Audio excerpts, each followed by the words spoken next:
Southwest Florida's newest game in town brings you all the NFL action that you're asking for. Lloyd and Kevin have all the news, updates, trades, and rumors from the NFL. Lloyd Vance's Insider Football on Sports Radio 102.9 The Game starts now.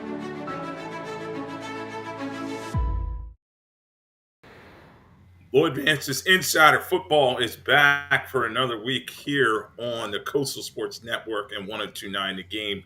So glad to be with you this evening. He's back.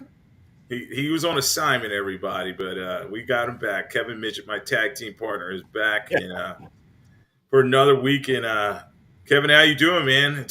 Training camp started right there in your backyard with the Baltimore Ravens last Friday. Tick, tick, tick, tick, tick. It's coming. It's coming. It's like you wait all this off season, and it's like you're jonesing for it. You're jonesing for it, and they're getting out there now. It's going to happen. It's all coming to this big fruition plan that everyone did their off season work for. So I know we're all excited to get into it. Yeah, it's it's that time of the year, and I was just talking to one of my good buddies. He and I were saying, well, he's still got about a month before, and they're going to start doing preseason games now. The great thing about preseason, and I think we talked about this before, there's only 3 preseason games for most teams now, rather than that obligatory 4th game that they got rid of now that there's 17 games in a regular season. It'll be starting with the Hall of Fame game. I think it is the Texans and the Bears. I'll have to check on that, but that'll be in a couple weeks out in Canton, Ohio. If you haven't taken that trip before, I do recommend everybody to kind of make that trek out there. It is the mecca of the NFL. I think they've done a better job with the Hall of Fame in terms of when I first went. This is back in the early 2000s or so. I was like, this is it. There really wasn't a lot to the place. It was right off the road. But have you been there, Kevin? Have you been to the Hall of Fame? I did get a chance to go to the Hall of Fame, and it was different, I guess, when I went. I mean, this has to be early 2000s, around 05-ish kind of thing. And I did notice it was kind of dated at the time. Like, you sat in the one room that was a theater, and they showed, like, NFL montage footage, and it was like players that weren't with teams anymore and coaches that weren't coaching teams. It was like, all right, you guys need to pick this up a notch. But I do remember you could be hands-on and touch things. Like, I touched Burt Bell's desk, like Jim Brown's cleats, And the thing that popped in my head is, like, why am I allowed to touch this? I was like some kid with little chocolate fudgy fingers eating candies around, and he's touching, like, Joe Namath's jersey from the 1969 Super Bowl. It's like, can we get some security here? Yeah, and I think they put a lot of that stuff behind glass that since I've been there. And the Benson family who own the Saints, they've put a lot of money into the Hall of Fame. And there's also a Hall of Fame village there now that has a bunch of different kiosks and museums and different exhibits. I know one of them I'm part of is the Black College Football Hall of Fame. That's one of the places our display unit is there in Canton. So I recommend everybody go out there, take a look at it. It's definitely a trek out there to the middle part of Ohio, but I was able to do it one day, and there's nothing like NFL history, and there's guys retiring now. They're going to be there real soon. You talk about Aaron Donald, you talk about Jason Kelsey, Fletcher Cox. There's 3 guys that just retired last year, and they'll all eventually be in Canton. So we'll turn the page, though, now and look at what's going on, news and notes in the current day NFL. Wanted to get Kevin's take on a couple of these. Adisa Isaac for the Ravens. The Ravens were the first team in, as I said, in training camp. He's already got a minor hamstring. They put him on a non-football injury list. Is this a big deal, Kevin? I know he had a pretty good season last year for the Ravens. The Ravens had one of the top-ranked defenses in the NFL last year. I believe anytime there's an injury, especially in the beginning of camp, you have to be extra cautious with it. There is no need to press anything. You have nothing but time on your side. That being said, how many times are you going to see now in the upcoming weeks hamstring injuries, groin injuries? All these things are going to happen because guys aren't stretched out. There's going to be dehydration with this incredible heat that they go through. And it's just something you can't rush right now. Mind you, if this same injury happens at the end of August, all right, then it's something to keep an eye on. But right now, proceed with caution, no doubt. Yeah, and Kevin, that was a great point you made with these soft tissue injuries that these players are going through, and it's not like the old days. A lot of the older players I talked to, I said, "Well, how'd you get ready for training camp?" Well, they were like, about a month ago, I'd start running a little bit, lifting, maybe stop drinking as much as I did in off season. It just was not a priority. But now these guys are year-round athletes. They have personal trainers. They're trying to stay on top of these things. But as you said, too often, and it seems like it's the skill guys, they're getting these pulls and everything. And it does have a lot to do with dehydration as well as stretching. It's funny. We all laugh about it when we all played high school ball. None of us stretch. But as you get into your 20s, you got to stretch because next thing you know, that hamstring, as you said, you want to pull that thing. Yeah, no doubt. I think it's definitely you made a good point there. It's the modern athlete now. These guys they treat their body as their vessel to make their livelihood, their earnings. And the one person in a different sport, but LeBron James, and I'm not the biggest LeBron guy. We can go back and forth at a different time. But that man spends over $1 million a year on the fitness and keeping up with his body because he recognized this is how I make my money. This is what I do. And it's a different generation now. Once again, it's not the guys, throwing down Ken Stabler sitting there throwing down beers and smoking cigarettes at halftime, then going back out there. It's not that time anymore. Yeah, and you could Tom Brady, TB12. He's a guy. They all teased him about him and Alex Guerrero's special relationship at his roast, but that's his trainer and that's his guy, and they're getting these guys ready and they're making so much money now. In particular, you talk about Justin Jefferson getting that receiver threshold up into the $25 million per season range. Quarterbacks obviously making $55 million per season. Trevor Lawrence and some of the other guys. And it's just such a big investment. They can't just take the time off like they used to. So they have mini camps, OTAs. Players are not having as much downtime as they used to. And I know the coaches like that. So we'll keep looking around the NFL and here on Lloyd Vance Insider Football on 102.9 The Game and the Coastal Sports Network. Definitely give us a follow on X. It's Philly Kevin, and mine is Lloyd Vance. No space in there, so LLOYDVANCE. And then, as I was saying, give Coastal Sports Network a follow on X. It's CSN Florida is the handle there. And then SR1029, The Game. Check us out there. Download the app. And we're so excited to be with both those entities. And every week, you can get your news notes and get everything from Kevin and I. We'll get you ready for fantasy football draft coming up.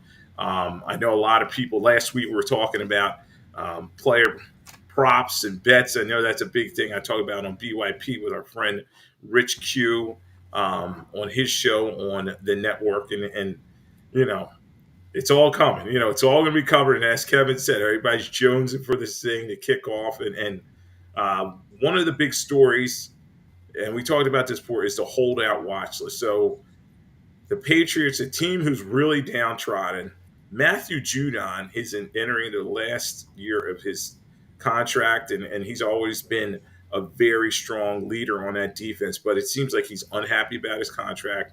The Kraft families does not look like they're going to give him an extension. What are you thinking in terms of Matthew Judon and the Patriots? Is this a big deal? And then you start thinking about some of the other potential holdouts around the league. We know T. Higgins signed his franchise deal. He's going to play that with the Bengals.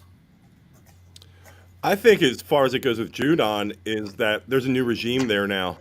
And I don't think they want to spend money on someone who's been there. I think they want to sit there and save some money and go for something where they're guiding into a different direction. Everyone knows the Patriots aren't winning anything this year. It's just not going to happen. So why would you lock yourself into somebody? If they're in full-blown rebuild at this point, it's like, all right, let's just start over again. Let's get the money. Let's get the cap under control, and let's go from there. Yeah, definitely. And it's going to be interesting because as we always say, these guys talk tough in minicamp, OTAs, where they're not getting fined a lot of money. But if you were under contract, according to CBA, a player can be fined up to $50,000 per missed camp day. So Those fines can add up quick. Yes, Chris Jones last year was able to overcome that, and the Chiefs gave him something on the back end, and he got his shiny new contract. But too often, these holdout situations just do not work. Now it's crazy. They're telling me, and I just think this is some hearsay here, but they're saying J.J. McCarthy and the Vikings, he may not report unless he gets his full signing bonus. Now, we have not seen rookie holdouts like we used to back in the day. These guys are all slotted and they pretty much know what they're getting up front. Do you think this really comes to fruition? And if J.J. McCarthy does hold out, I just think it's a big no-no for his career because he's fighting Sam Darnold for that starting job right now. If this guy actually does it, one, his agent's telling him to do that, and he needs to get another agent at that point. If he goes into his career leading off like this, he's already lost that locker room, and he hasn't even played a snap yet.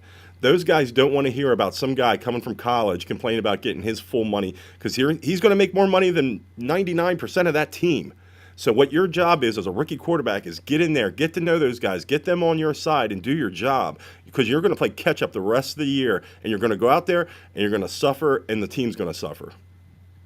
Yeah, it's crazy because the quarterback has to come in there and be the consummate leader. And when you're a bonus baby and you're coming there, you need to endear yourself to the locker room, particularly your offensive linemen, because those guys are going to be the ones that take care of you.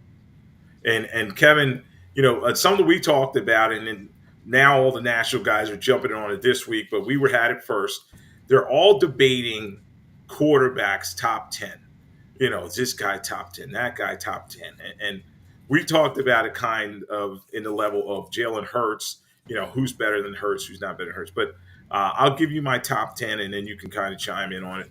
I had it as Mahomes, Josh Allen, Joe Burrow, Lamar Jackson, Justin Herbert, Jordan Love, Dak Prescott, C.J. Stroud, Jalen Hurts, Brock Purdy.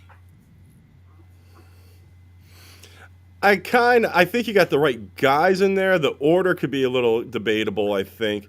I think Purdy's one of those guys, we don't know. Is he good or is it the system he's in and that's why he's good with the players he has around him? He's kind of the enigma in the whole mix.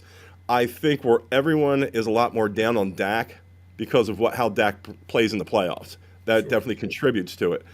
Jordan Love is one of those guys, he's on the upswing. So he's definitely going to be on people's list a little higher maybe than he should. And you're right, it is a slow season right now. Everyone's doing their top 10 list or Mount Rushmores and everything else. Did you see Tyreek Hill's top quarterbacks? Did you see this list? I saw a part of it, but I started shaking my head right away. And Tyreek, he needs to be concentrating on other things, not having kids, but that's another story. But who was on the list that should have been?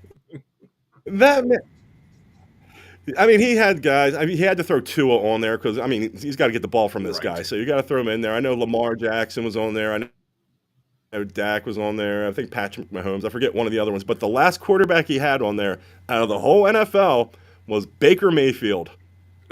Get out of here with Baker Mayfield. Stop with the top 5. Yeah.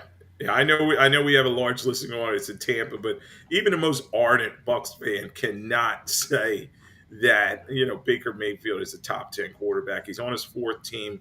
He had a great season last year for him. The Bucs finished 9-8, and they beat an Eagles team that, quite frankly, didn't really show up in a playoff game. A nice season for him. That he seems like he finally found a home, but definitely not my top 10. Now, there's two other quarterbacks. You talked about Tua, but there's 2 other quarterbacks I want to get your take on, and Nate, who'll be joining us soon, he and I were talking about it off the air.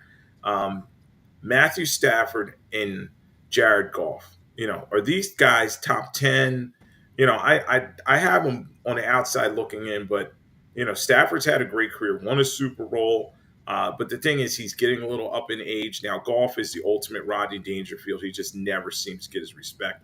He did get a contract where he's getting paid $53 million per season now. I think it's one of the situations where Goff and Stafford are handcuffed to each other the rest of their careers because of the trade, because of what happened. It got the Rams a Super Bowl. It got the Lions actually built back up when they thought that Stafford was gone. They were done. I think Goff at this point, he's outplayed what I thought he was going to be. I thought once he got exiled to Detroit, that was it. He'd be out of the league in 2 years. Yeah. So he's hung some big numbers up there. Stafford with the Rams, on the other hand, he's probably a Hall of Fame quarterback now. If he's healthy and Cooper Kupp stays healthy and the rest of the young guys, continue to on the upswing, if he's healthy, they're a legitimate threat. There's no doubt. Yeah, both these guys, Stafford and Goff were number one overall picks, and that they always carry the label with them the rest of their career. And Stafford has lived up to it. I know he had a lot of big fantasy football numbers and a lot of losses in his years with the Lions, but as you said, he's thrown for over 40,000 yards. I know he has over 200 touchdowns, and he has a Super Bowl ring. So you would think he's going to eventually get into Canton. And Goff, hey, for a lot of years, I picked on him, said he wasn't a guy, especially after that bad Super Bowl game they played as the Rams starter and they got rid of him.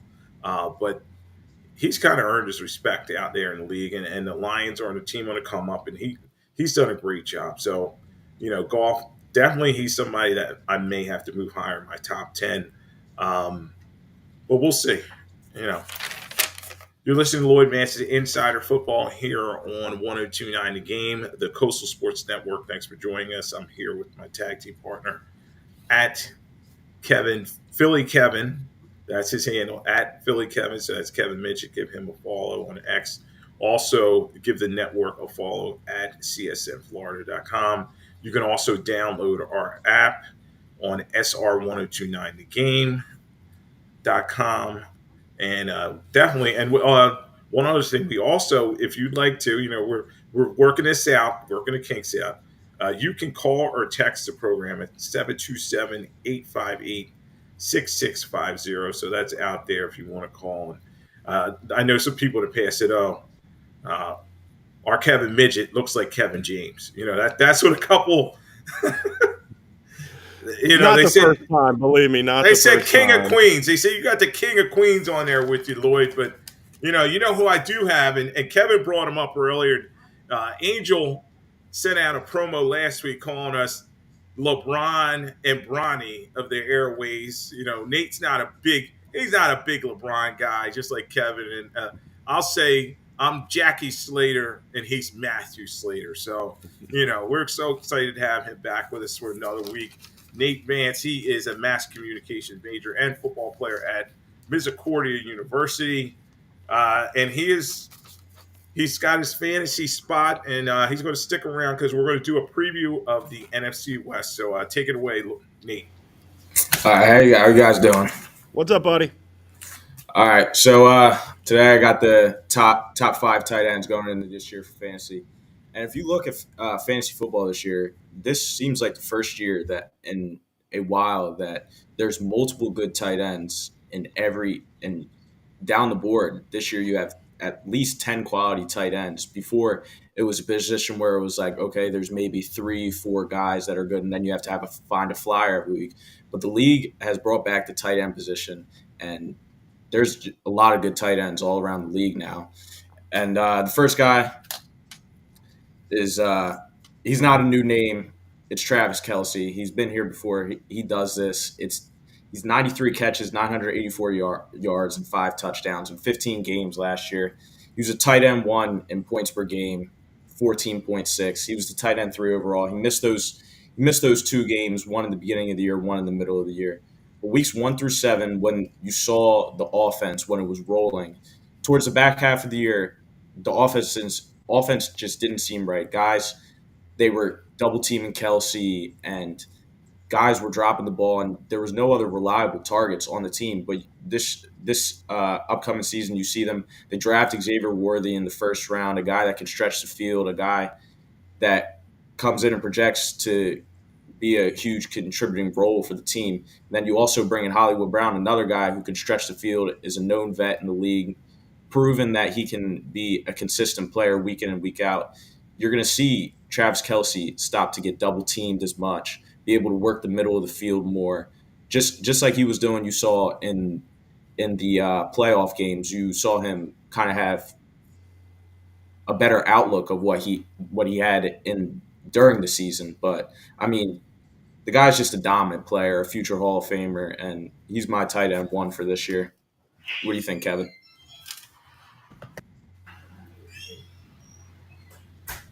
Kevin, I don't know if Yeah, you can hear us, Travis but Kelsey going with that. You can't go wrong with Travis Kelsey.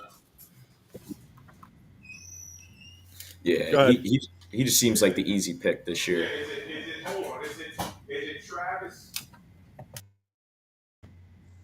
Swift? Because it, everybody's saying, "Oh, it's Taylor Swift" and everything, but the thing is, Kelsey, he definitely bounced back in the playoffs, as Nate said, and we got to make sure that he's still the same guy. I think he still has at least one good season left in him, but he is getting up in age, and it is getting tougher for him to beat press coverage. But as you're saying, they're rolling a lot of the coverage towards him because some of the outside receivers, even though Casey won a Super Bowl, those guys just were underperforming. So it's going to be interesting to see if they can do that three-peat with Travis Kelsey involved.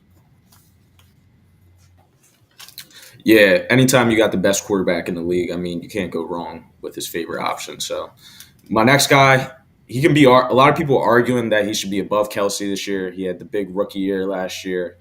The guy's talking about is Sam Laporta.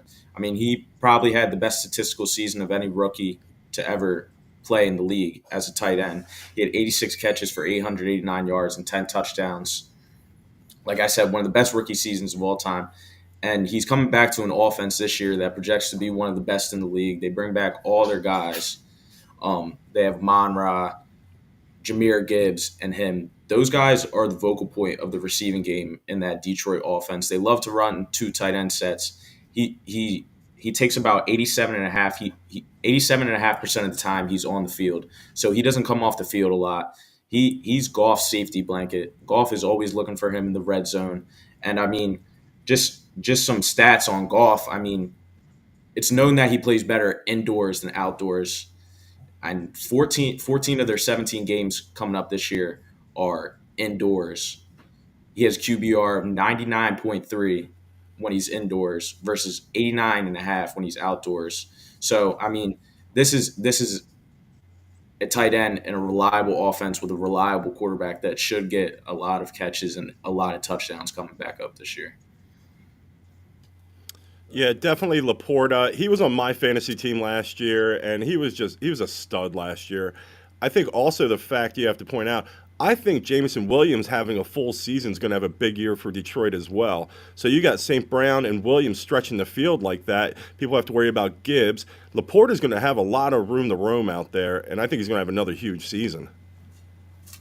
Yeah, agreed. And it's crazy because a lot of these are Iowa guys. That is tight end man. The tight ends are coming from the University of Iowa, and I'm sure there may be a couple other that you guys are going to talk about. And yeah, I think Lions they're going to have a good season this year. They'll be the hunted more than the hunter this year. But I think playing Minnesota, who's kind of downtrodden, it's going to be them in Green Bay in the NFC North.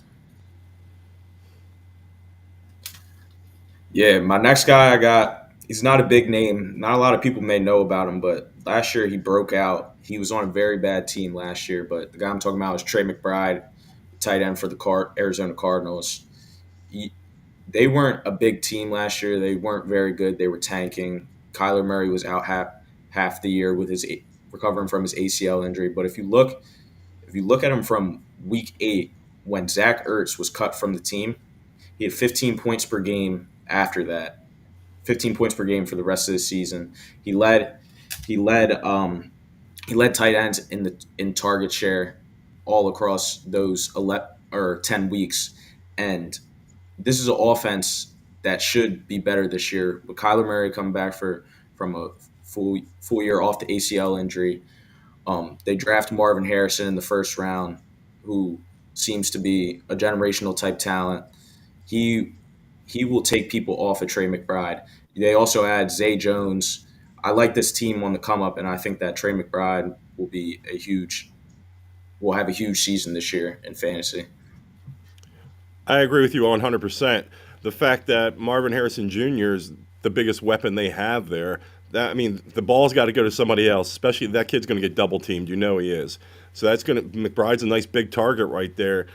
And I think you're about right where you have him in place right now because Kyler Murray's going to have someone to go to. He needs a safety valve as well, and I see McBride having a big season. The Cardinals are gonna be a fun team to watch. I wasn't a big Gannon guy, but I think he's going to have a good opportunity with this team this year. And we're going to talk about this division in a second. So go ahead, Nate. All right, next guy, we got an old reliable guy, Mark Andrews.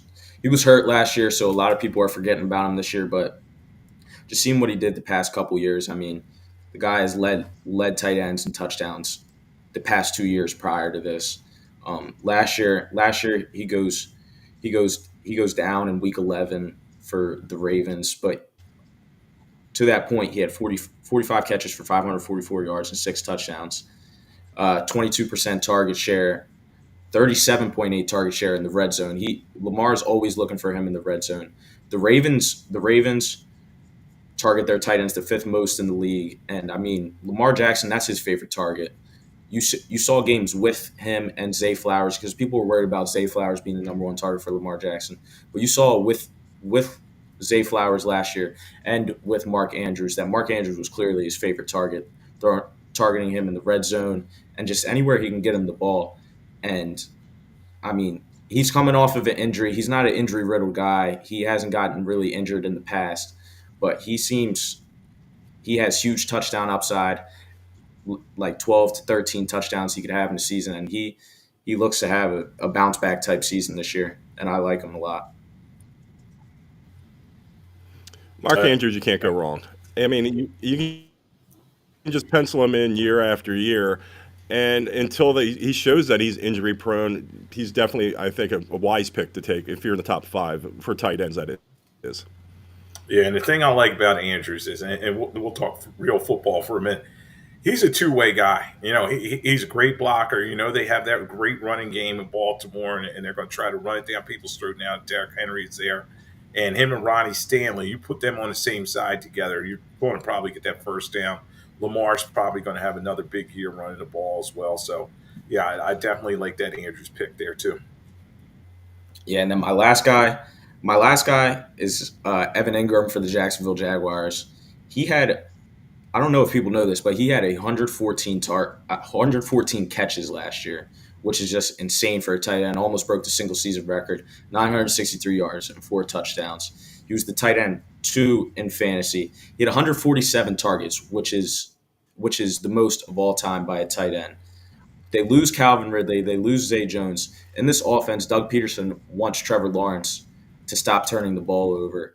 He wants him to get the ball quickly out of his hands to his short gadget type guys like Christian Kirk and all those other guys. They draft Brian Thomas in the first round to stretch the field. Evan Ingram is Trevor Lawrence's safety blanket.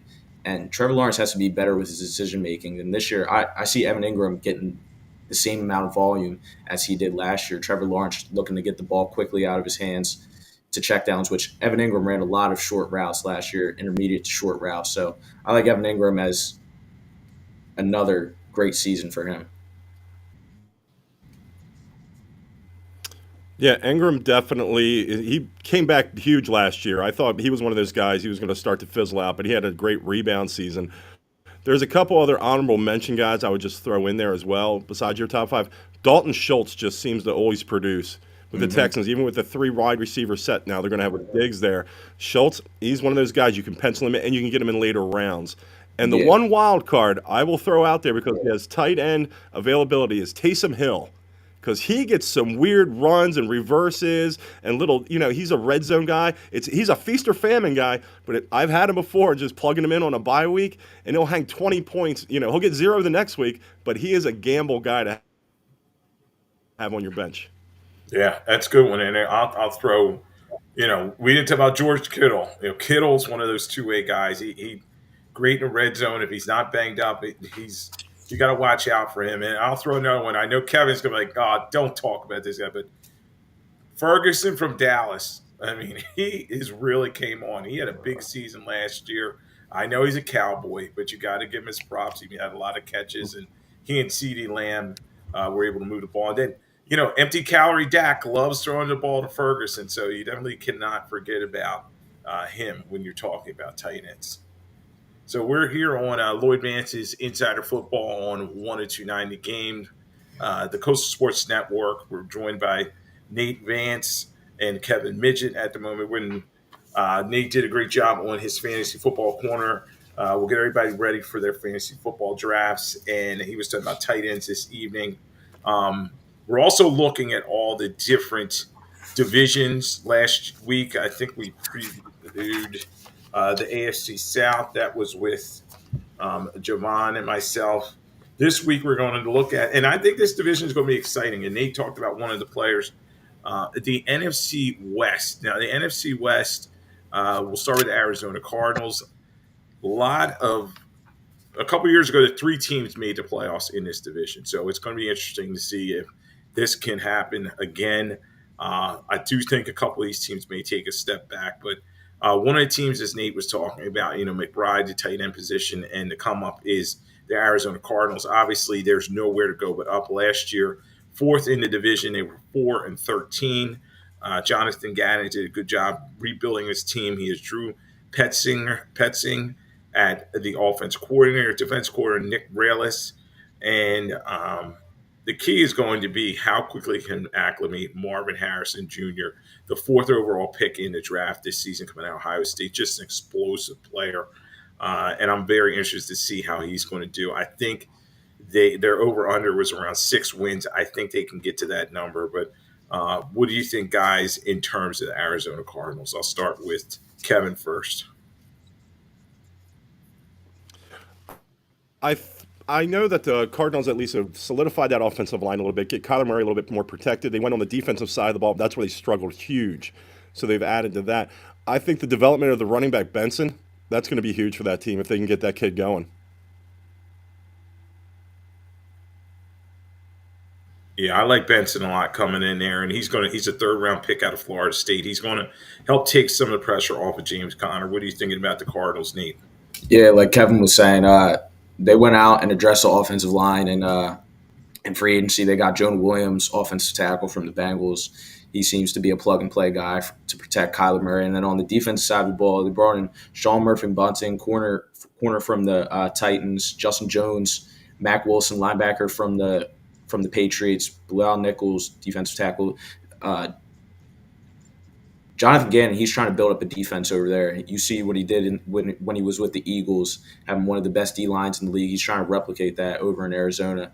And I feel as though that he established a great culture last year. They definitely had the worst roster in the NFL last year. I mean, they were just terrible, even when Kyler Murray wasn't playing. And they seem to play hard for Jonathan Gannon. And I think this year they could be a sleeper team in the NFC if Kyler Murray can get things going to how he was playing a couple years ago before his ACL tear. Yeah, and it's going to be interesting because they were 0-6 in the division, so they got to clean that up. They were 2-3 in their last 5 games, but as you both were alluding to, their defense has got to. That's where they got to pick it up. They allowed almost 27 points per game, 455 points for a season. So that's one of the high number of marks around the league. But I do think Arizona will be improved, and I do think that they could probably get to that 6-win mark. So that's going to be something fun to watch with them. Next, we'll go with the Seattle Seahawks. Now, it was a time for change with them. Pete Carroll finally got out the door. Everybody's favorite grandpa finally stepped away, and it was ironic because him and Belichick both were, they're old school guys, and they both left this same offseason. Seattle was 9-8 last year, but they did not make the playoffs. And this team, it's all about Geno Smith, the quarterback. He was a comeback player of the year. Now, last year he had a groin injury and in and out of the lineup. So we'll see if Geno's able to rebound. Sam Howell's there. I don't know how much he can bring as his backup. Kenneth Walker has got to get more healthy. And the receivers I am excited about because you have DK Metcalf, Lockett, who's in the last year of his contract. But I really like Jackson Smith and Jigba in terms of his ability. I think he's going to make the leap this year. So, Kevin, what are you thinking in terms of Seattle? I think that the Geno Smith comeback story, it's a great story. He got the comeback player of the year.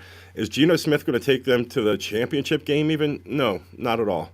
They're going to eventually need a quarterback that's going to sit there and guide this team. Because if not, you're going to have some young wide receivers there that are going to start becoming very unhappy when Hal's the quarterback and Geno's banged up. You're right with Walker, though. He needs to stay healthy. But I like also when they drafted Charbonnet last year. I think he's got some upside as well. But they're definitely at the bottom half of that division.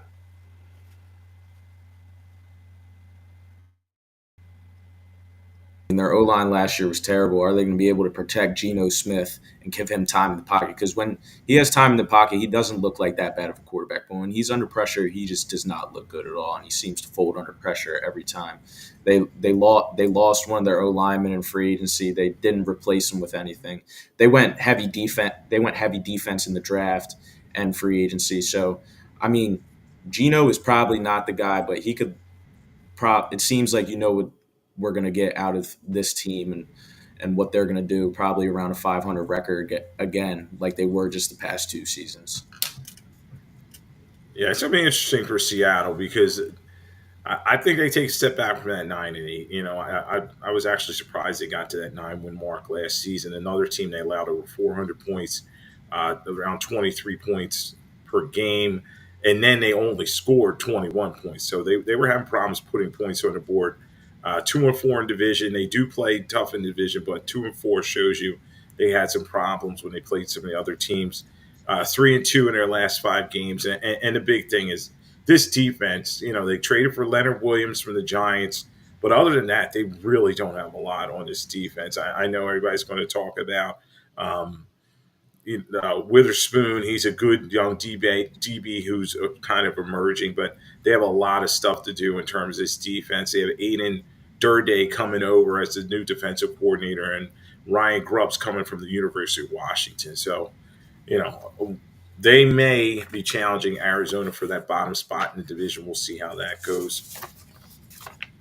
Next one, this was a playoff team, and it's going to be interesting to see if they can keep it going. We were talking about golf earlier, Kevin and I, when the show first started. He did not get a lot of respect, and then we also talked about Stafford there as well, a guy who they're linked because they basically changed spots. So Stafford's there. He's going on 35, 36 years old, and you just wonder how much he has left with the Rams. They have Puka Nacua, who kind of had a rebirth for this offense, and they went into playoffs. They played Detroit tough, but unfortunately had lost in the playoffs to them. So, Kevin, what are you thinking in terms of the Rams? The Rams, more than any other team in this division, needs to be healthy. To be competitive, they need to be healthy. Stafford needs to be healthy. Cooper Kupp needs to be healthy. Because if you put Nacua and Cooper Kupp both out there and you got Kyron Williams as your running back, you can move the ball. You can do some things out there. If you start just going down to one of the wide receivers at that point, there's more chance to focus on him. So if the Rams can stay healthy and they finish strong, they'll compete with San Francisco in this division. The question is, once again, with Stafford's age, Kupp coming off an injury, are they going to be there at the end? Yeah, like he was saying, if everybody's healthy on that offense, you got Kupp, you got Puka Nacua, you got Matthew Stafford, who I don't know how you guys don't have him in the top 10 quarterbacks. Seems kind of disrespectful to him, but they're going to put up a lot of points on the board. The question is their defense. They lose Aaron Donald, and are they going to be able to replace him on the defensive line? Because he was taking up double teams and triple teams every single play. Are they going to be able to replace him, who's a big loss for them? So I don't know if they'll be able to replace him. I mean, they went heavy defense in the draft, and they got 2 guys out of FSU in their first 2 picks. Both play. One's an edge rusher, one's an interior lineman. So the defense should be good, but definitely has some holes on that side of the ball. Yeah, the Rams are an interesting team because their defense had Aaron Donald, as you said, but they also lost Raheem Moore, who's going over to the Atlanta Falcons, and he's now their head coach. So now they have Chris Shula. You know who he's related to. Talk about nepotism.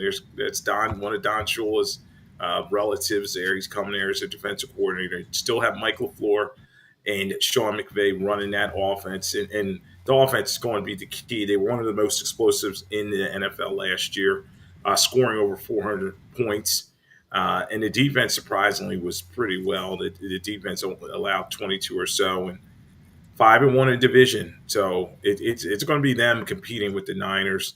And then their last 5 games, they were 4-1. So this team, as I was saying, I think they're going to be in the mix. Jared versus Nate was talking about they drafted him and Braden Fisk, another defensive lineman. He's their nose tackle. And we'll see. They also have a nice running back that they drafted too, Blake Horn, who I really liked out of Michigan. We'll see if his game translates to NFL, but obviously Kyron Williams is the main back there. So I think we all kind of think the Rams will be in the mix. Let's not forget that the NFC is it's not as heavy as the AFC, so they'll have their opportunities to get back to the playoffs.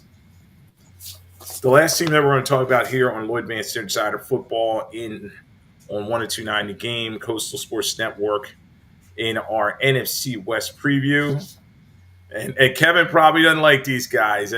Kevin's a diehard Eagles fan, and him and Big Dom probably don't like this team. It's the San Francisco 49ers. They made it to the Super Bowl. They lost pretty close game to the Kansas City Chiefs, and you just wonder, are they going to have that Super Bowl hangover? 12-5 last season. Brock Purdy, we talked about him earlier. It is, can everybody finally put to rest that he's Mr. Irrelevant? But there's just so many weapons on this Niners team, offensively and defensively. We'll see if they're able to replicate where they were and still be the top team in the NFC. But Kevin, what are you thinking when it comes to Niners? I think the Niners better get it done now. They're running out of time and window space right here. There's only so many Super Bowls you're going to get a chance to go to in your career. You got to win one of them. If there's only so much time you're going to have this roster together. Eventually, someone's going to leave. Ayuk thought he was the odd man out this year. So somebody at some point, and once again, you have to play a whole season and have everyone healthy to get in the playoffs, stay healthy through the playoffs, get to the Super Bowl. You got to close out and win the big game. Until they do that, they don't worry me that much, to be honest, as an Eagles fan. If they would have rattled off 2 Super Bowls by now, I'd be like, whoa, okay. They haven't established the fact that they can win the big game. Yeah, and everybody says Shanahan is a genius. Yes, you want to say he's an upper echelon coach, but until he gets that Super Bowl ring, I cannot put him in the same ilk as some of these other head coaches that have won Super Bowls, or multiple Super Bowls. So he's done a great job, but his teams tend to not finish the season. Everybody always picks on about that Atlanta team that should have probably won before. So, Nate, what do you got on the Niners? Yeah, I mean, they have probably about 6 future Hall of Famers on their team. We know that they're going to be good this year as long as they stay healthy. Brock Purdy coming off a great year last year.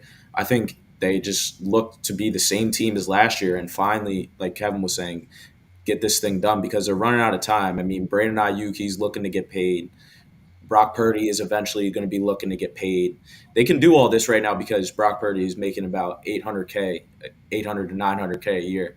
After he gets his big contract, you see all these quarterbacks. I mean, Jared Goff just got $53 million. What Brock Purdy is going to want around the same as him. So you're going to start to have to lose guys, Christian McCaffrey, Deebo Samuel, George Kittle, and they're just going to not be able to keep everyone together. So this seems like their final run this year, and they better get it done because after this year, there's going to be a lot of big changes coming to that team, I think. And I agree with Nate because they have the highest paid player at several positions. You talk about Trent Williams. He's one of the highest paid offensive line. George Kittle, one of the highest paid tight ends. You even have Kyle Juszczyk. There are not many fullbacks, but he's the highest paid fullback. And Nate's right. As long as they have their rookie contract on their quarterback, that's going to be okay. But he's going to get paid eventually too, and we're seeing these quarterback salaries climb.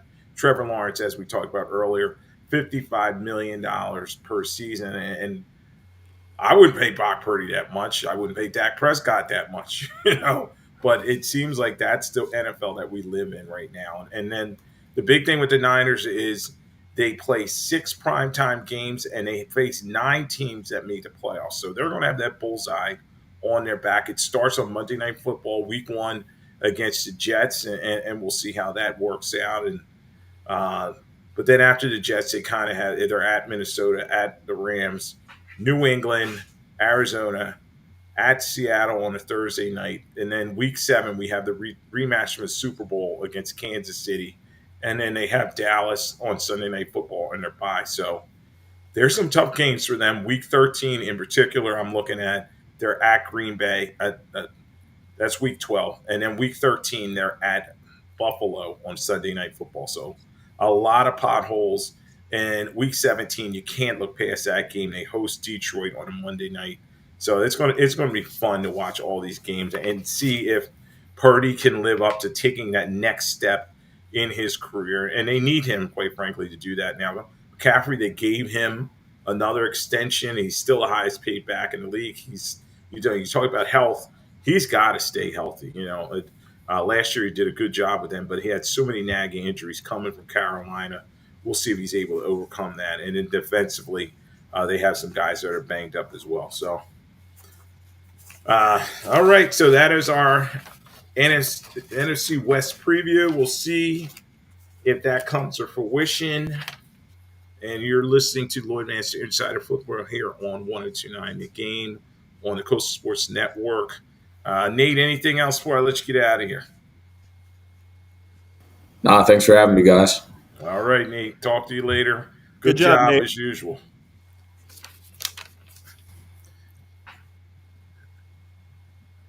All right, that was Nate Vance, and we're glad to have him join us. I made him a deal. I said, you don't have to take the trash out, but if you want to do this media thing, you're going to have to come on and we'll coach you up. But anyway. You got to get into the batting cage and take some swings. That's how you. There we go. And he's doing a great job yeah. with it. He is, and I remember when I was his age, it was usually me and my buddies sitting around just yapping at each other and talking just total nonsense. And it usually he has the facts and figures, because normally with me, I was like a big Eagles guy growing up, and right away it's like, I just hate Phil Simms. I don't even want to hear how good he is, or Lawrence Taylor, those type of guys. You didn't want to hear anything other than I don't like them and the laundry they wear. But anyway, here on Lloyd Vance Insider Football. Yeah, I think it's one of those things. It's one of those things. It comes with age. I think it's like there's a lot of players in a lot of sports that you're like, I can't stand that guy. I can't stand this thing. And then once you get older and you get to see, of course, when we were kids, you couldn't look at YouTube videos and everything else. But then when you get older, you appreciate it. It's like, nah, they were really good. They were Tony Dorsett. I look back at some things. He was really good. Did I want to hear that as a kid? Absolutely not. Yeah, and it's that objectivity. It's funny because I have another son who's younger, and I just tell him he's a straight hater. He don't like anybody. I mean, I said, well, you got to look at it objectively. So here on Insider Football with Lloyd Vance on 102.9 The Game, Broad South Network, and the Coastal Sports Network. We're glad everybody's joining us here for another week. Give us a follow on X.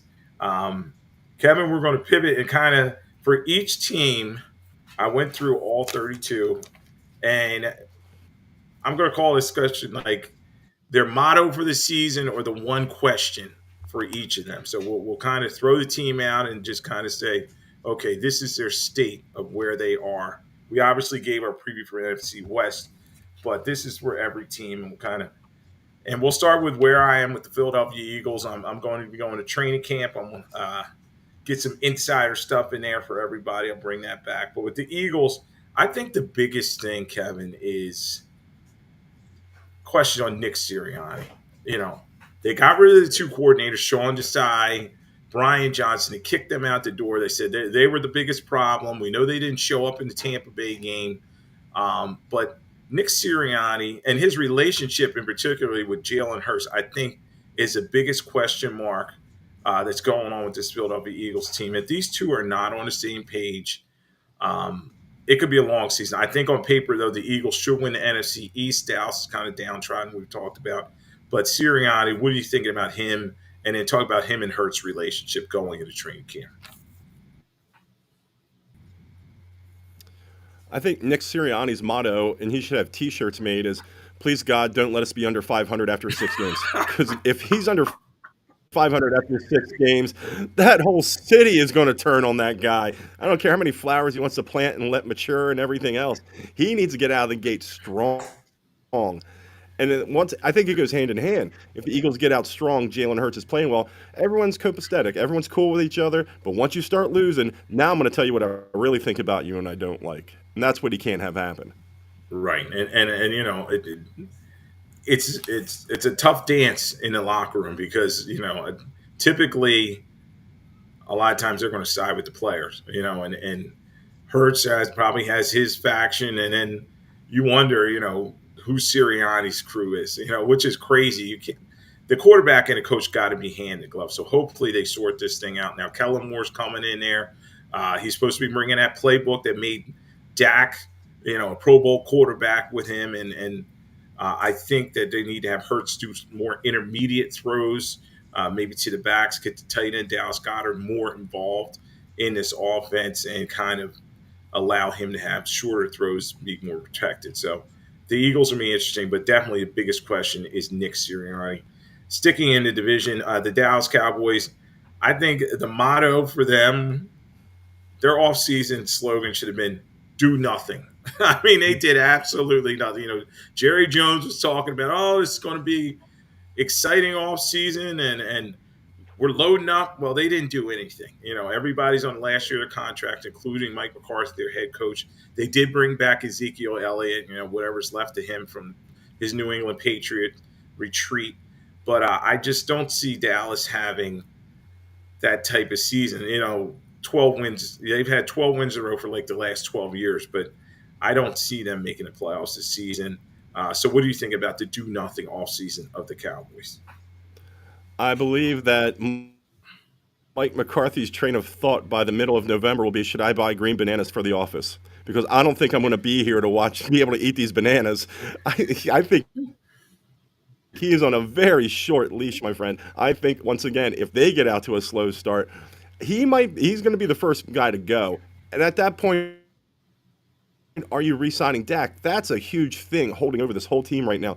Because it's the mindset of Dak coming out. Is he going to be one of those guys, I'm going to show them and come out and play for that contract? Or is he going to be more laissez-faire, where he's like, I'll get paid somewhere else. I don't care about this season.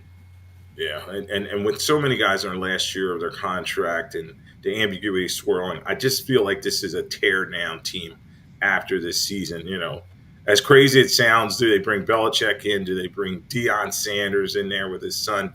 Who knows? But I just think this Dallas team's going to underachieve. And this offseason, they just stood pat and watched everybody kind of replace them. Washington Commanders,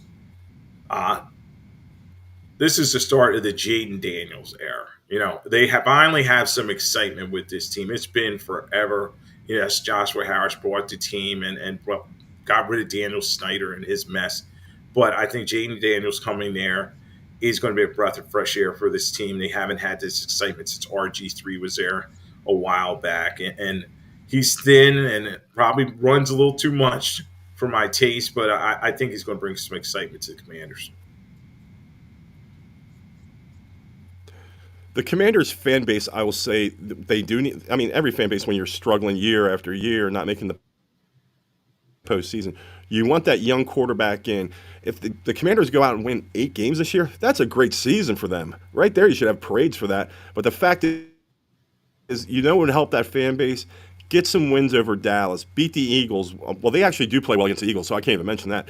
But if you're for a fan base, if you can beat a big team with a rookie quarterback, and that'll carry them through the whole season and get the support of that fan base around them.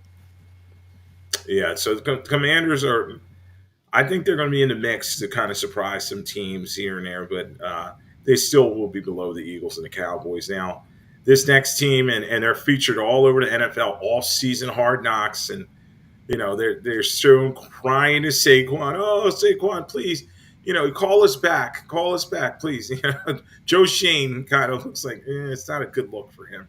But in looking at his team, I came up with the one-liner: Daboll in trouble. I just think that the Giants are going to finish in the basement of the NFC East. Yes, they brought Malik Neighbors in, but there's just not a lot on this team in terms of talent on both sides of the ball. And Daniel Jones is coming off that ACL injury. So I think Brian Daboll, their head coach, could be in trouble.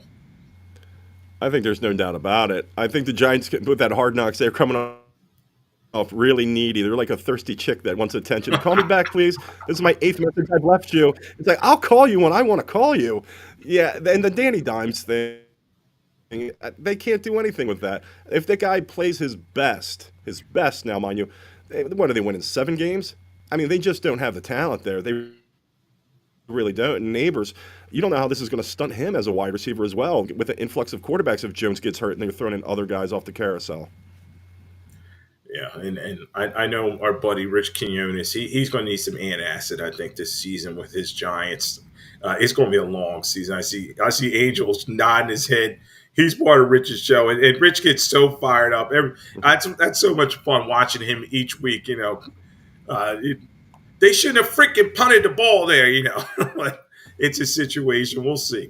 But I think the Giants is going to be a long season for them. We'll pivot over to the NFC North here on Lloyd Vance Insider Football on 102.9 The Game, Coast Sports Network. I'm here with Kevin Midgette.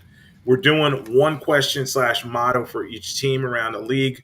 The Green Bay Packers.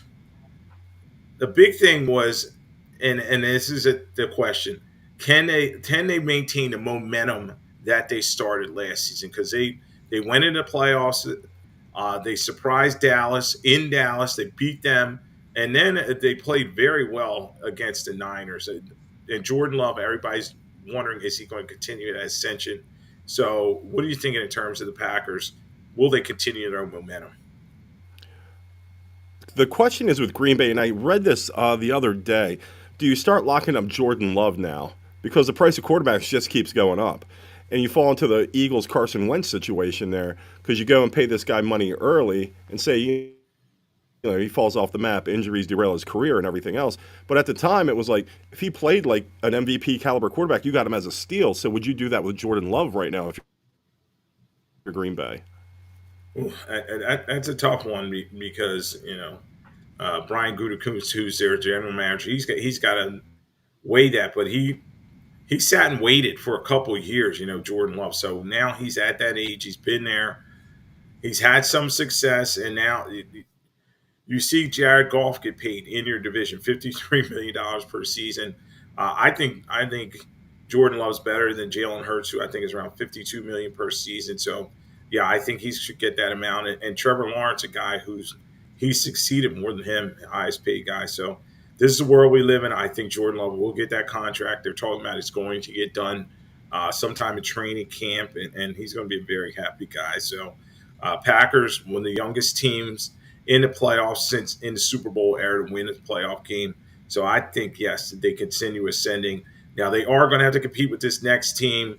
Dan Campbell's and knee biters, the Lions, they're another one. The question really is, can Campbell repeat the magic from last season? I know they've worked a lot on that defense, trying to get Aaron Glenn's unit on that side of the ball to clean some things up because defensively they allowed way too many big plays. But can the Lions come back in this division and be the same team?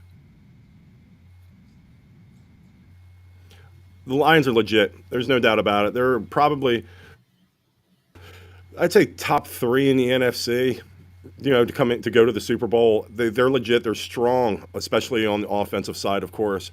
I think that's their division to lose. I think Green Bay came on strong and did well in the postseason, but I think Detroit, they have a little more. They're more battle tested as opposed to that little run Green Bay did at the end. They had focus on them more during the season, and I think that kind of maturity and learning from that carries them into this season.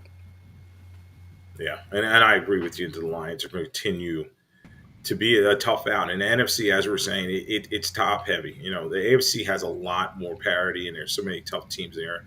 I just think in the NFC, the Lions are going to compete with the Eagles, with the Niners as for one of those top spots. And they do believe in Jared Goff and Mon-Ra St. Brown and all the other weapons they have. They do got to pick it up defensively. The Minnesota Vikings, we talked about them a little earlier with J.J. McCarthy coming there. We'll see what he can get it done. But the big question is, who is going to throw the ball to Richard Jefferson, now the highest paid non-quarterback in the National Football League? Fantasy drafts are coming up, Kevin, and it's like, yeah, Jefferson should go extremely high. But if you got Sam Darnold throwing him the football, I'm just not confident in him. So who's going to throw the ball to Jefferson, and what do you think about the Vikings? I'll tell you this one thing. I'm not taking Jefferson in my fantasy football league. I'll let someone behind me draft him, and good luck with you on that one. There's too much uncertainty with Darnold, especially with this McCarthy thing now about the money and what's he going to do with that going into camp, missing time. I think that is a powder keg waiting to explode in Minnesota right now. Yeah, that's going to be interesting one to watch. And if it goes awry, defensively, we know defensively they lost Daniel Hunter. He went over to the Texans. They just don't have a lot, and that could get ugly quickly there for Kevin Stefanski. But yeah, I think that's going to be a big question with the Vikings. And you give Jefferson all that money, and that's one of the big things. Yeah, it's great to have an elite receiver, but if you don't have the quarterback throwing the ball, what's the point? The next team we're going to talk about is the Chicago Bears. We talked a ton about them leading up to the draft, and obviously, this is the question: is Caleb Williams enough to turn around the prospects of this team? They do have DJ Moore. They brought in Keenan Allen. A lot of pieces in place. What do you think about the Bears? You know my feelings on USC quarterbacks. I'm not a big enthusiastic guy about USC quarterbacks, but with the pieces now that they've surrounded with, because they got Adunze as a wide receiver as well with the draft. They brought Swift in at running back. Caleb Williams does have some legitimate weapons there now. It's an older Keenan Allen, but a guy that's going to help them, no doubt about it. I think it's much like the Washington Commanders. If you got a young team and a young quarterback in there, and if the Bears rattle off 7 to 8 wins, that franchise is going to be very happy because it's the sign of things to come. So it's basically they're not going to make the playoffs, but to show some kind of growth, I think that would go for the fan base a long way. Yeah, and I think the Bears are going to upturn Ryan Poles, their general manager, and Matty Flus, their head coach. They're both trying to save their jobs, the McCaskey family, because they've underachieved. They tore everything down. Now they seem to have the right unit and people in place. Even defensively, they have some guys over there. We'll see how they make out. And if not, as you talk about, they come off to a slow start, that head coach and GM may be in trouble. The next team we'll talk about on Lloyd Vance Insider Football 102.9 The Game is the Atlanta Falcons. And with this team, the question is Kirk Cousins the answer? I know Raheem Moore is now the head coach.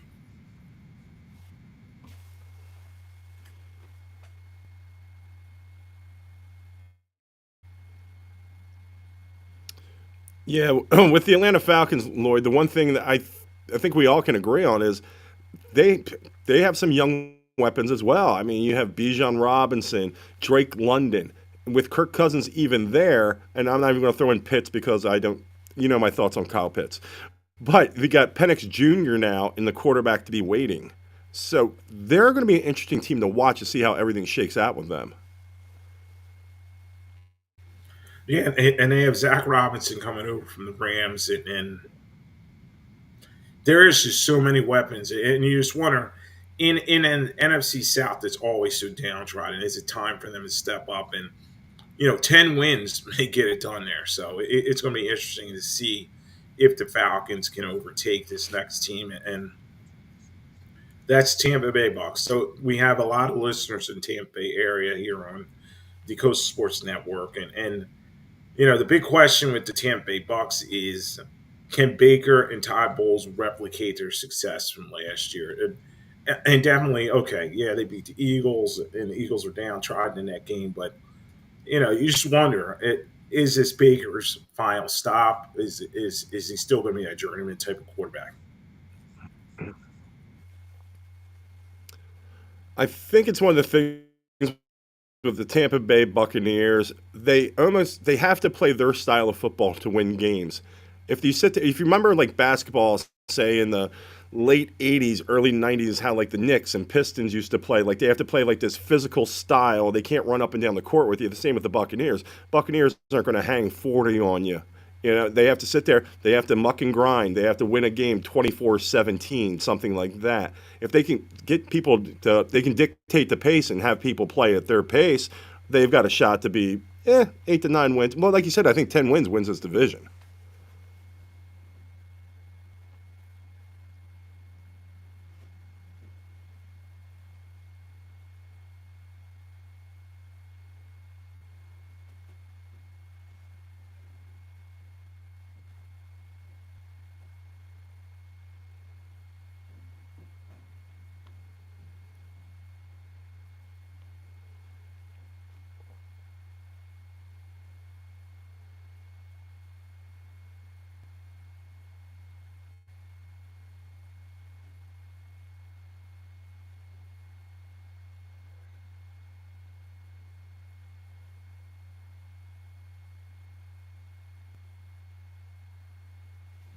Could you hear me?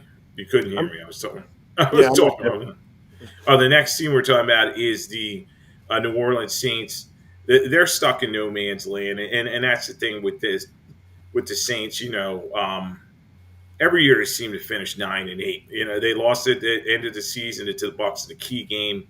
But other than Taysom Hill and Kamara, is there really much to get excited about on this team? Derek Carr is Derek Carr. They gave up a lot of capital to get him, and he's just an underachiever. I'm actually excited about Spencer Rattler, a kid they drafted to be one of his backups. I like Chris Olave. I think he's got a lot of promise for as a wide receiver. But once again, if you have Derek Carr trying to get him the ball, I mean, is that going to stunt his maturation process? Is he going to not grow as much? Because I think that's a young receiver with some talent, definitely. But New Orleans is New Orleans. It's like we sell our merchandise. Derek Carr, as your quarterback, should say, we're shooting for 500. That's the motto for that team. Anytime you have Derek Carr as your starting quarterback, we're shooting for 500.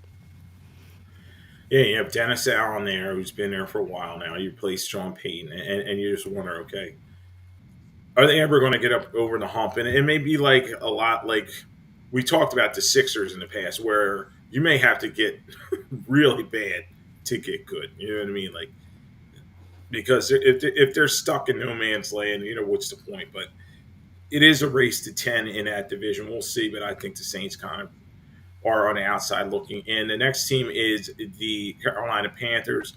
I had Javon Alford on last week, and he's excited actually about the Panthers. He thinks that Bryce Young and them can take a step forward with Canales. I just think with David Tepper as the owner, it's just like, I it's always a wild card with their owner. So the question is, can Canales survive Tepper? We saw Frank Wright.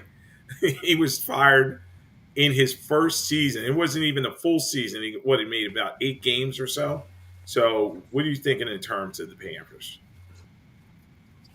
They have to take a step forward. You can't take many more steps backwards. They're running out of space. Their back is against the wall. They have to be better just by pure luck and circumstance. I think there's a lot of work to do there. I think they are the bottom of that division. But once again, young quarterback, you just want to see a little bit of growth this season from him. You want to see that kid learn how to play and be out there and be healthy and see what he can do over a full season. Yeah, and they got rid of Brian Burns. They traded him to the Giants, and they're building for the future. So we'll see with the Panthers. But as you said, I think they will be in that basement position in NFC South. The division we just talked about, the NFC West, we'll jump over to their teams. The San Francisco 49ers, and we kind of touched on this earlier. Is their window still open with this team? Shanahan's got to pick it up. I know they have all pros all over the place in this, but in the end, you got to win the game that matters most, and that's Super Bowl, especially when you get there because the opportunities are so few and far between. So is their window closing? It's definitely closing. They have to win now. I'll put it to you this way. When the Eagles would win and go, to win the division or go to a conference championship game, my mom would buy me T-shirts. Eagles division winner. Eagles division winner. Finally, I had to say, Mom, quit buying me these Eagles division winner shirts. All right, they win a Super Bowl, I'll take a T-shirt. And it's got to be the same for the San Francisco fans at this point. NFC champions, NFC champions. All right, give me the Super Bowl T-shirt. And other than that, I don't want it. I'm not parading this around. They have a great opportunity to go back again this year, and an opportunity once again to win. The key is, can they do it? Yeah, and it's going to be fun to watch them. We talked about the difficulty of their schedule. They're going to be on national TV a lot, but they're going to have to pick it up. And you can only go off your name for so long, and you still pass results, and no one cares. Now they're the hunted, so we'll see how the Niners are going to do. Obviously, they're going to lean on Christian McCaffrey and all their other offensive weapons. The LA Rams. And the question for them: are they ready to take the division? So, can they step up? They were, I think, 5-1 in the division, as we were just talking about. Can they step up and take over this division from the Niners? Is Matthew Stafford and Nakua and all those guys ready to take that leap? I think they'll be competitive. I think that this is probably the last year you're going to get a real legitimate run out of the Rams with Stafford's age, and we have to see how Cooper Kupp comes back, but they have some young pieces there as well. As far as your quarterback, though, this is your year to try to push something out of this. One last gasp after the Super Bowl he did win. So yeah, they'll be in the mix. I'd call them right now probably about 11 win team, something like that, 12 maybe on a good season. But they'll be in the mix. I just still think it's San Francisco's division. Right. The Seattle Seahawks. We talked about old Pete Carroll finally taking his walk. Is this going to be a down year or a rebound year for this team? Can Geno Smith get it done with this group? I agree with what you said earlier. I look for them to regress over the 9 win season. I think they overshot last year, to be honest. I see them more this year as possibly a 7 win team. So definitely, I think it's a step backwards, and they're going to have to think about their quarterback of the future as well. All right. And we're talking about team questions here on Lloyd Vance Insider Football on 102.90 Game on the Coastal Sports Network. Give us a follow on X. CSN Florida is the handle, so give them a follow on X. And then there's a lot of great shows all during the week. Pete Shepard, Q is on middays, so give us a listen. We appreciate the follows and keep coming back. So we're here every Monday night. Kevin and I will be into the season. We'll give you your news, notes, everything you need to know to get you ready for the football season. One more team in the NFC with a question, and I'm actually excited about this team. And Nate really got me thinking even more about them. Is the Arizona Cardinals, and the big question is, can Kyler and Marvin Harrison bring them back? Can they get to the playoffs with these two?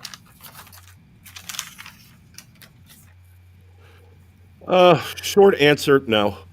I'm not the biggest Kyler Murray guy in the world. I just don't think they have enough weapons there as well. You're putting a rookie wide receiver, take the name off him. He's still a rookie wide receiver in the NFL, and you're expecting him to be the number one. And then you have McBride, who I do like, but there's just not enough there. There's not enough, pop in the gun there to make that team go. So I look at them as one of the teams that's going to probably win if Kyler Murray can stay healthy, because that's not even a given. That's a 7 win team right there. And 7 wins would kind of be a step up for them. I do think that they're not ready to make that playoff leap, but they should be fun. And as anything, and I argue with my one son about this, Kyler's a great fantasy football quarterback. He runs around, makes a lot of plays, throws a lot of touchdowns. And fantasy football, as everybody knows, ends with about, 2 regular season games to go. So it's just that end of season and the postseason where he really hasn't gotten it done and lived up to that number one overall pick. But they should be a fun, exciting team to watch.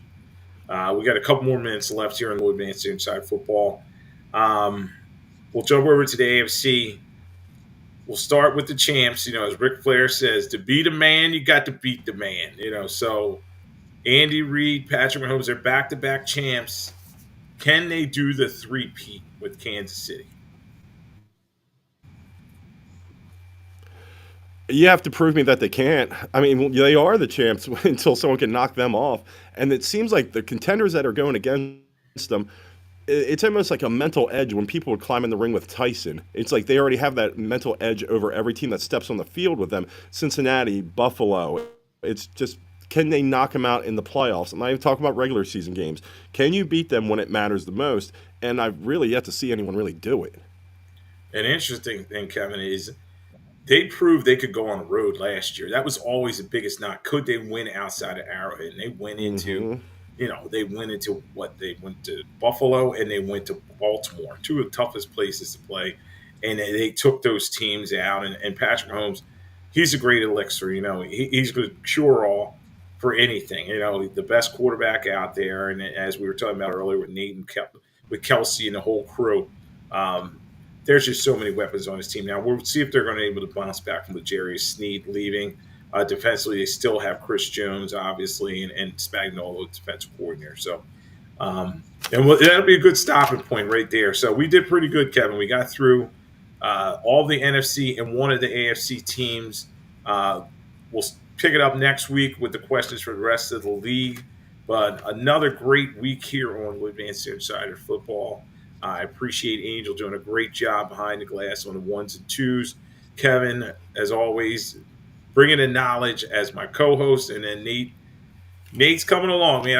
I think Nate's probably about single A, moving up to double A. Maybe he'll get a September call up. I'm gonna So look at the show. Yeah.